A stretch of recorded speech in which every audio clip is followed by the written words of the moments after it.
Hello बच्चों, जैसा कि मैंने आपसे कल बताया था कि हम कल से अपना क्या शुरू करने वाले हैं। हम अपना हिंदी व्याकरण शुरू करने वाले हैं। तो आज हम अपना हिंदी में जो हमारा व्याकरण का अंश है, जो व्याकरण का भाग है, हम उसको शुरू करने वाले हैं। ठीक है। सबसे पहले इसमें मैंने लिया है समास। समास से आप भली भांति परिचित हैं, आपने कक्षा 8 में भी इसे पढ़ा हुआ है। ठीक है। अब आपने कक्षा 8 में क्या सारे ही समास पढ़े थे, लेकिन अब आपको केवल एक ही समास पढ़ना है। वैसे तो 2 समास होते थे, लेकिन इस बार क्योंकि आपका पाठ्यक्रम कोरोना की वजह से कम किया गया है, जो ये कोरोना काल चल रहा है, इसकी वजह से आपका सिलेबस 30% कम किया गया है, तो उसमें आपका एक ही समास रखा गया है, अव्ययभाव।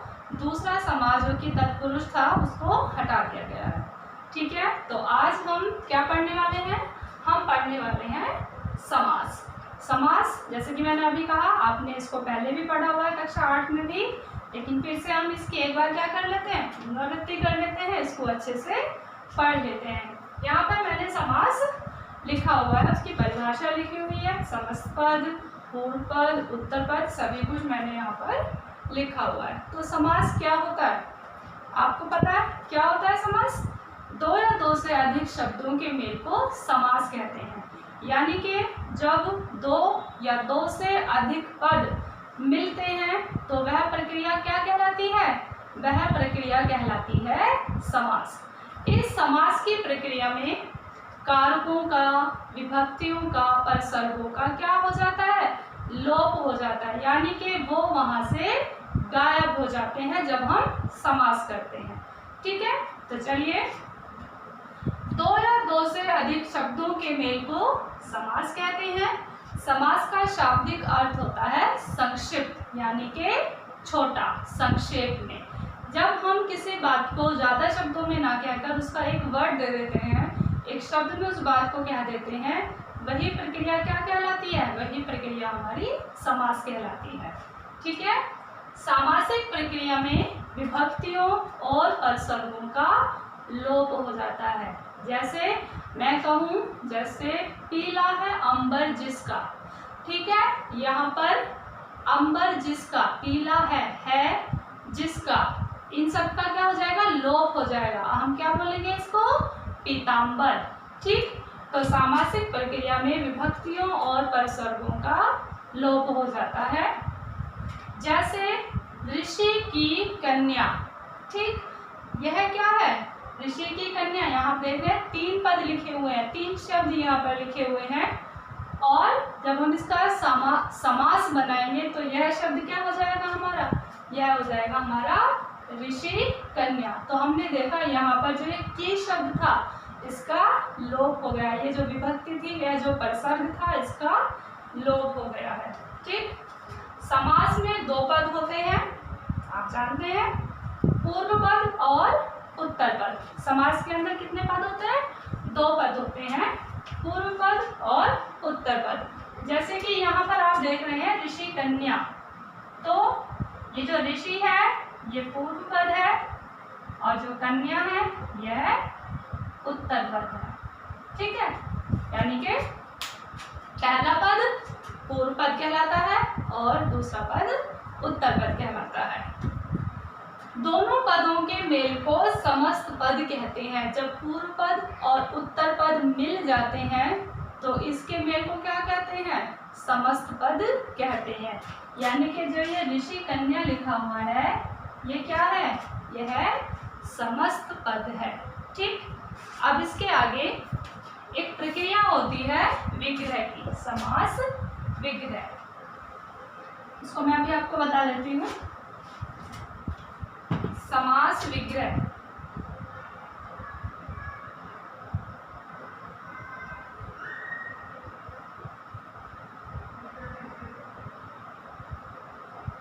जब हम सामासिक पद, जो हमारी प्रक्रिया होती है समास बनाने की, जब उसको पूर्व की अवस्था में ला देते हैं, यानी कि उनमें परसर्ग भी लगा देते हैं, उनमें विभक्ति भी लगा देते हैं, तो वह प्रक्रिया हमारी क्या कहलाती है? समास विग्रह कहलाती है।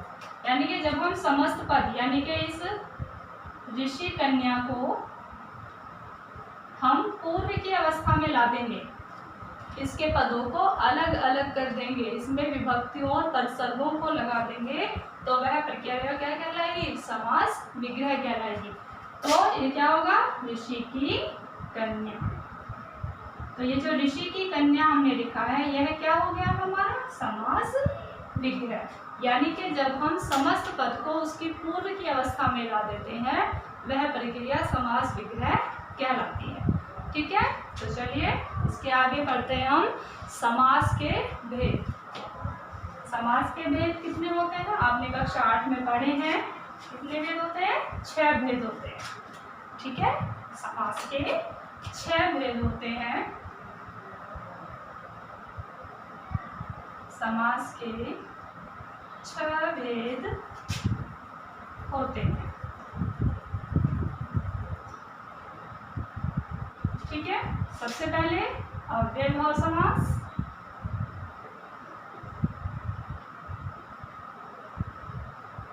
दूसरा तत्पुरुष समास,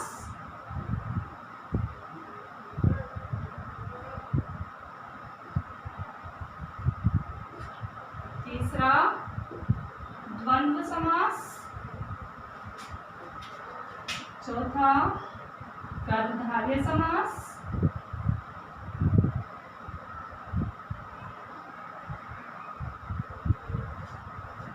पांचवा द्विगु समास, और नंबर 6 बहुव्रीहि समास।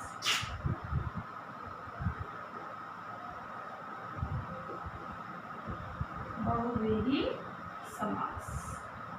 ठीक है, तो समास के कितने भेद होते हैं? समास के 6 भेद होते हैं। अव्ययभाव समास, तत्पुरुष समास, द्वंद्व समास, कर्मधारय समास, द्विगु समास और बहुव्रीहि समास। ठीक है, किंतु हमारे कक्षा 9 के पाठ्यक्रम में हमें केवल 2 ही समास करने होते हैं, किंतु इस साल इस कोरोना महामारी की वजह से जो हमारा पाठ्यक्रम कम किया गया है, 30% कम किया गया है, उसके अनुसार अब हमें केवल एक ही समास करना है, जिसका नाम है अव्ययभाव समास। तो इसे आप ध्यान से करेंगे, ध्यान से इसको समझेंगे और फिर अभ्यास भी इसका करेंगे। ठीक है, अव्ययभाव समास, क्योंकि एक ही समास है तो हमें कोई कठिनाई नहीं आनी चाहिए इसको पेपर में करते समय। अव्ययभाव, अव्यय यानी कि यहाँ आप क्या देख रहे हैं? यहाँ पर आप देख रहे हैं, यहाँ लिखा है अव्यय। ठीक, अव्यय क्या होते हैं? आपको याद होगा अव्यय क्या होते हैं? अव्यय ऐसे शब्द होते हैं जो ना किसी लिंग, वचन और काल में परिवर्तित होते हैं, यानी कि वे शब्द जिन पर ना किसी लिंग का, वचन का और काल का प्रभाव पड़ता नहीं है, वही क्या कहलाते हैं? वही शब्द हमारे अव्यय कहलाते हैं। ठीक है, तो अव्ययभाव का पूर्व पद अव्यय होता है, यानी कि अव्ययभाव समास में जो पूर्व पद होता है वह अव्यय होता है, और उत्तर पद संज्ञा होता है। उत्तर पद क्या होता है? संज्ञा होता है। ठीक है, समस्त पद भी अव्यय बन जाता है, अव्यय की भांति कार्य करता है। यानी कि जब हम समास बनाते हैं, जब हम हमारी सामासिक प्रक्रिया होती है, तो संपूर्ण पद जो होता है इस समास में वह भी क्या बन जाता है? अव्यय बन जाता है, अव्यय बन जाता है, यानी कि अव्यय की भांति कार्य करता है। ठीक है, कोई बार समझ लीजिए, वह समास जिसका पूर्व पद अव्यय होता है, दूसरा पद यानी कि उत्तर पद संज्ञा होता है, और जब समस्त पद जो होता है वह भी अव्यय की भांति ही कार्य करता है, तो उसको क्या कहते हैं? अव्ययभाव समास कहते हैं। ठीक है, जैसे अब हम इसके उदाहरण देखेंगे। इसको ना आपको एक दूसरे तरीके से भी बता देना चाहती हूँ कि क्या होता है। अव्यय को आप उपसर्ग भी मान सकते हैं यहाँ पर, यानी कि जो आपके अव्यय शब्द होते हैं वो एक तरह से आपके उपसर्ग होते हैं। तो जहाँ पर पहला शब्द पूर्व पद उपसर्ग होगा वह आपका अव्ययभाव समास कहलाएगा। ठीक है, तो चलिए इसे करते हैं। जैसे प्रतिदिन, जैसे प्रतिदिन। अब यहाँ आप क्या देख रहे हैं, जो पूर्व पद क्या है, प्रति, यानी कि ये एक अव्यय शब्द है, आप इसे परिवर्तित नहीं कर सकते। प्रति शब्द जो होगा आपका प्रति ही रहेगा, और दिन क्या है, यह संज्ञा शब्द है। लेकिन जब यह पूरा पद हम देखते हैं तो यह भी एक अव्यय की ही भांति कार्य यहाँ पर कर रहा है। ठीक है, तो ये क्या है, अव्ययभाव समास है। प्रतिदिन का अगर हम समास विग्रह करेंगे तो यह होगा हमारा प्रत्येक दिन, प्रत्येक दिन। ठीक है, जैसे यथा समय। ठीक है, यथा समय, समय के अनुसार, समय के अनुसार। ठीक, जैसे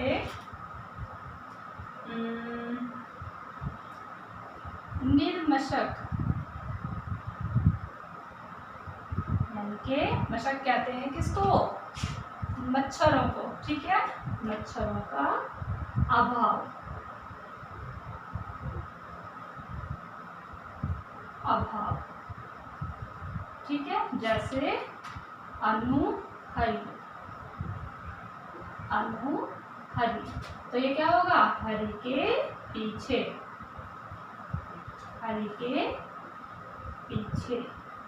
तो यहाँ आप देखें मैंने 4 उदाहरण लिखे हैं, प्रतिदिन, यथा समय, निर्मशक और अनुहरि। तो जो पहला पद है, जो पहला पद है वह अव्यय है, और जब हम देखते हैं पूरे ही पद को, जब हम देखते हैं तो ये हमारा क्या बन गया है, ये भी अव्यय की भांति ही कार्य कर रहा है। तो ये है हमारा अव्ययभाव समास, यानी कि जिसका पूर्व पद अव्यय होता है वह हमारा अव्ययभाव समास कहलाता है। यहाँ आप उपसर्गों को भी देख सकते हैं, ये उपसर्ग ही है।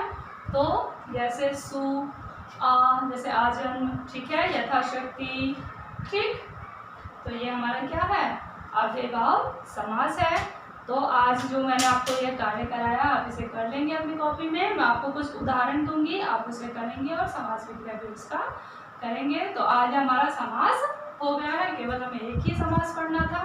मैं आशा करती हूँ आपको समझ में आया होगा। तो कल हम एक नए टॉपिक के साथ मिलते हैं।